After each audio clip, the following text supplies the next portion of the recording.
एक समय की बात है। टीनू नाम की लड़की थी जो स्कूल में दिए गए कार्यों में बड़ी रुचि रखती थी। इस साल टीनू के स्कूल में गर्मी की छुट्टियां पड़ने से पहले उसकी टीचर ने सभी को विभिन्न पक्षियों के चित्र दिखाकर चिड़िया पर निबंध लिखने के लिए कहा था।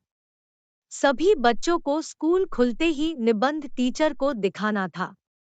पक्षियों की रंग-बिरंगी किताब तीनों को बहुत पसंद थी। जब टीचर ने बताया कि उन पर निबंध लिखना है और सबसे अच्छा लिखने वाले को इनाम में वह किताब मिलेगी, तो तीनों खुश हो गई। टीचर ने सभी पक्षियों से जुड़ी कुछ कहानियां भी बच्चों को सुनाईं। उसके बाद स्कूल की गर्मियों की छुट्टियां पड़ गई। यूं तो तीनों हर साल अपनी गर्मी की छुट्टियां बिताने के लिए कहीं न कहीं जाती थी। लेकिन इस साल की छुट्टियों में टीनू रोज पास के ही बगीचे में जाकर पक्षियों और उनके घोंसले देखने लगी।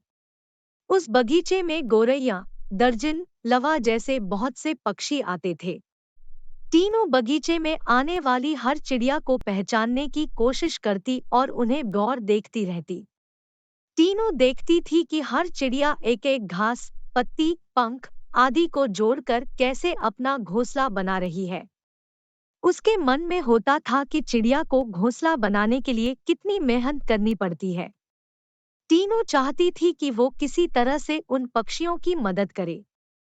एक दिन टीनू ने देखा कि पास के बगीचे में बदमाश लड़कों ने लवा चिड़ियों का घोंसला तोड़ दिया है। टीनू को यह देखकर बहुत दुख हुआ। उसने सोचा कि क्यों न मैं इनके लिए खुद एक दो घोंसले बना दूं।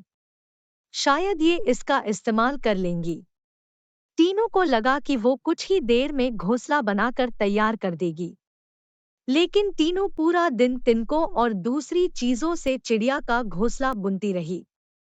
बड़ी मुश्किल से जब घोंसला तैयार हुआ, तो घोंसले को पेड़ पर टिकाने के लिए कुछ मिला नहीं। टीनू की माँ यह सब देख रही थी। तभी टीनू ने माँ को बताया, देखिए ना, मैंने चिड़िया के लिए एक घोंसला बनाया है। मगर यह उतना सुंदर नहीं है जितना चिड़िया बनाती है। मैंने सोचा था आसानी से एक सुंदर घोंसला बन जाएगा, लेकिन ऐसा हुआ नहीं। यह घोंसला अंदर से काफी कठोर बन गया है। क्या आप इसे मुलायम बना देंगी?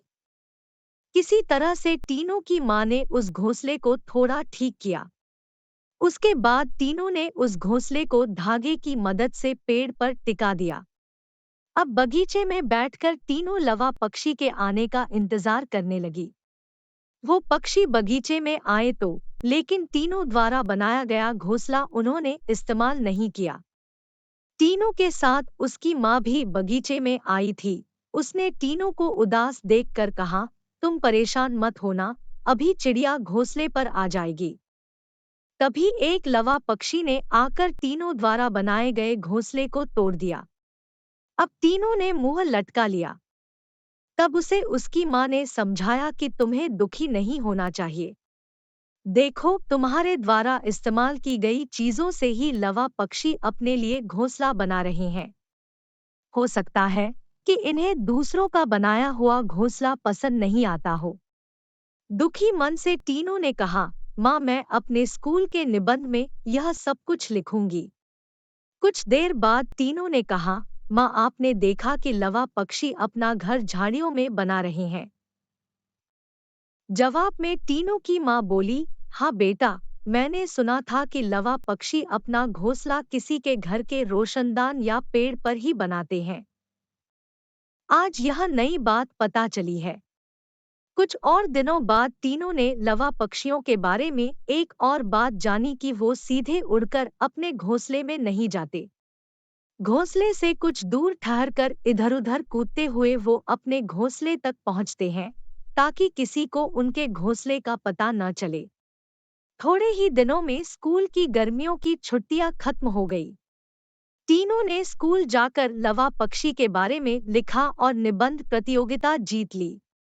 इनाम में मनपसंद चिड़ियों वाली किताब मिलने पर टीनू खुश हो गई। प्रतियोगिता जीतने के बाद भी टीनू रोज चिड़ियों की चहचहाहट सुनने के लिए उस बगीचे में जाकर घंटों बैठती है, मानो उसकी चिड़ियों के साथ दोस्ती हो गई हो।